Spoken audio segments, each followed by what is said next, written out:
കേരളത്തിൽ അതിശക്തമായ മഴയാണ് പെയ്തുകൊണ്ടിരിക്കുന്നത്. എല്ലാവരും അതീവ ജാഗ്രത പാലിക്കേണ്ടത് അത്യാവശ്യമാണ്. കാരണം പല ജീവനുകളാണ് ഈ മഴയത്ത് നമുക്ക് നഷ്ടപ്പെടുന്നത്. കാലവർഷം ശക്തി പ്രാപിച്ചതുകൊണ്ട് തന്നെ കേരളത്തിൽ പലയിടങ്ങളിലും വലിയ അപകടങ്ങൾ ഉണ്ടായിട്ടുണ്ട്. മരങ്ങൾ കടപുഴകി വീഴുകയും ഇലക്ട്രിക് പോസ്റ്റുകൾ മറിഞ്ഞു വീഴുകയും ശക്തമായ കാറ്റിൽ വീടിന്റെ ഭിത്തികൾ ഇളകി മാറുകയും അത്തരത്തിൽ നിരവധിയായ അപകടങ്ങൾ. ഇതിൽ ഇല്ലാതാകുന്നത് പിഞ്ചു കുഞ്ഞുങ്ങളുടെ ജീവൻ വരെയാണ്. അതിനാൽ തന്നെ ഇനി വളരെയധികം സുരക്ഷിതത്വം നമ്മൾ ഓരോരുത്തരും പാലിക്കണം. മെയ് അവസാനത്തിൽ തന്നെ ഇത്രത്തോളം ശക്തമായ മഴ പെയ്യുന്നതുകൊണ്ട് തന്നെ ജൂൺ ജൂലൈ മാസങ്ങളിലും ശക്തമായ മഴ തുടരാനുള്ള സാഹചര്യമുണ്ട്. മാത്രമല്ല അറബിക്കടലിൽ പുതിയ ന്യൂനമർദ്ദങ്ങൾ ഉണ്ടാകാൻ സാധ്യതയുള്ളതിനാൽ തന്നെ അതീവ ജാഗ്രത വേണമെന്ന് കാലാവസ്ഥാ നിരീക്ഷണ കേന്ദ്രവും അറിയിച്ചിട്ടുണ്ട്. വെറും ഒരാഴ്ച മാത്രമായതേ ഉള്ളൂ കേരളത്തിൽ ശക്തമായ മഴ പെയ്യാൻ തുടങ്ങിയിട്ട്. എന്നിട്ടും ഇതുവരെ പൊലിഞ്ഞത് ഏകദേശം 7 ജീവനുകളാണ്. അതുകൊണ്ട് തന്നെ അതിശക്തമായ മഴയിൽ നമ്മളെല്ലാവരും അതീവ കരുതലോടെ മുമ്പോട്ട് പോകണം. സുരക്ഷിതമല്ലാത്ത സ്ഥലങ്ങളിൽ ആരും താമസിക്കുവാൻ പാടില്ല. നിങ്ങൾ എത്രയും വേഗം അടുത്തുള്ള സുരക്ഷാ ക്യാമ്പുകളിലേക്ക് എത്തേണ്ടതാണ്. ഇന്നും കേരളത്തിൽ അതിശക്തമായ മഴ പെയ്യാനുള്ള സാഹചര്യമുണ്ട്.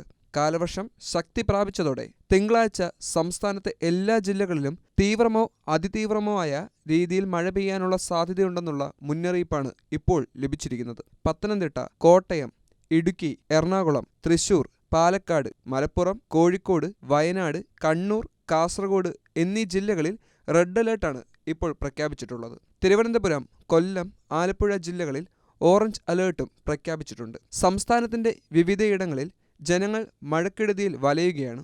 കാലവർഷക്കെടുതിയിൽ ഇതുവരെ മരണം 7ആയി. പലയിടങ്ങളിലും മണ്ണിടിച്ചിൽ അനുഭവപ്പെടുന്നുണ്ട്. മരങ്ങൾ പൊട്ടിവീണതിനെ തുടർന്ന് വീടുകൾക്ക് നാശനഷ്ടങ്ങൾ സംഭവിച്ചു. ഒട്ടേറെയിടങ്ങളിൽ ഗതാഗത തടസ്സവും വൈദ്യുത തടസ്സവും അനുഭവപ്പെടുകയാണ്.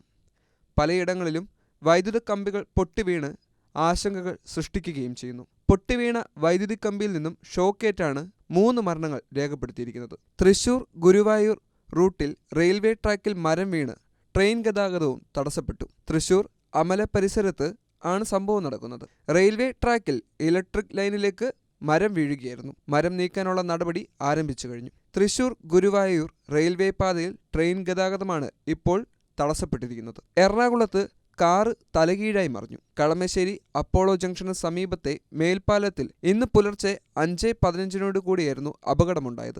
അപകടത്തിൽ വാഹനമോടിക്കുന്ന കോട്ടയം സ്വദേശി ജെയിംസിന് പരിക്കേൽക്കുകയും ചെയ്തു. ആലുവ ഭാഗത്തേക്ക് പോവുകയായിരുന്ന കാറിന് മുന്നിൽ ഉണ്ടായിരുന്ന വാഹനം വെള്ളക്കെട്ട് കണ്ട് പെട്ടെന്ന് ബ്രേക്ക് ചെയ്യുകയായിരുന്നു. പിന്നാലെ കാറിൽ വന്നിരുന്ന ജെയിംസ് കാർ പെട്ടെന്ന് വെട്ടിച്ചതോടെ കാറിന്റെ നിയന്ത്രണം നഷ്ടപ്പെട്ട് പാലത്തിന്റെ സൈഡിലിടിച്ച് മറിയുകയായിരുന്നു. മൂവാറ്റുപുഴ വടക്കേക്കടവിൽ ഒരാളെ ഒഴുക്കിൽപ്പെട്ട് കാണാതായി. വെള്ളിക്കട സ്വദേശിയായ ജോബിനെയാണ് കഴിഞ്ഞ ദിവസം രാത്രി കാണാതായത്. ജോബിനെ കണ്ടെത്താൻ തിരച്ചിൽ ആരംഭിക്കുകയും ചെയ്തു. കണ്ണൂരിൽ മലയോരത്ത് കനത്ത മഴ ഇപ്പോഴും തുടരുന്ന സാഹചര്യമാണ്. കണ്ണൂരിലെ കുപ്പംപുഴ, മണിക്കടവ്, ചപ്പാത്ത്, വയത്തൂർ എന്നീ പാലങ്ങൾ മുങ്ങി. മലയോര ഹൈവേയുടെ നിർമ്മാണത്തിനായി അങ്ങാടിക്കടവിൽ താൽക്കാലികമായി ഉണ്ടാക്കിയ പാലവും മുങ്ങിയിട്ടുണ്ട്. കണ്ണൂരിലെ കുപ്പംപുഴ കരകവിഞ്ഞ് ഒഴുകുകയാണ്. സമീപത്തെ കടകളിലും വെള്ളം കയറി.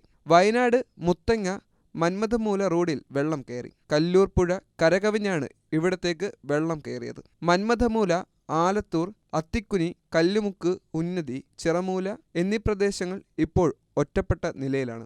കോഴിക്കോട് ബാലുശ്ശേരി കോട്ട നടപ്പുഴയിൽ വെള്ളം കയറി. കൊടിയത്തൂർ കാരാട്ട് പ്രദേശത്ത് റോഡിൽ വെള്ളക്കെട്ടുമുണ്ടായി. കനത്ത മഴയിൽ മണ്ണിടിഞ്ഞു വീണു. കനത്ത മഴയുടെ സാഹചര്യത്തിൽ കൊച്ചി ശാസ്ത്ര സാങ്കേതിക സർവകലാശാല തിങ്കളാഴ്ച നടത്താനിരുന്ന എല്ലാ പരീക്ഷകളും മാറ്റിവെച്ചു.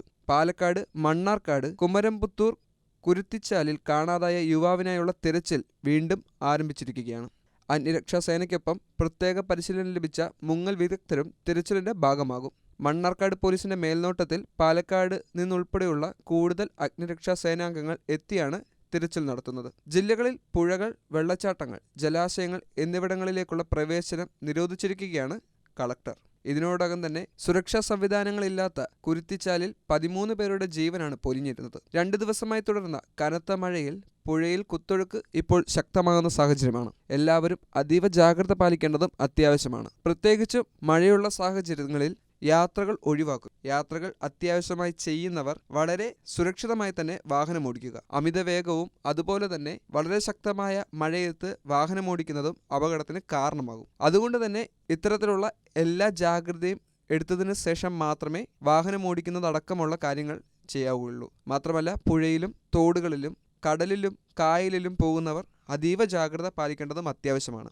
മഴയത്ത് വിനോദത്തിൽ ഏർപ്പെടുന്നതിൽ തെറ്റില്ല, എന്നാൽ പോലും അതീവ സുരക്ഷിതത്വം പാലിക്കേണ്ട ഉത്തരവാദിത്തം നമുക്ക് ഓരോരുത്തർക്കുമുണ്ട്.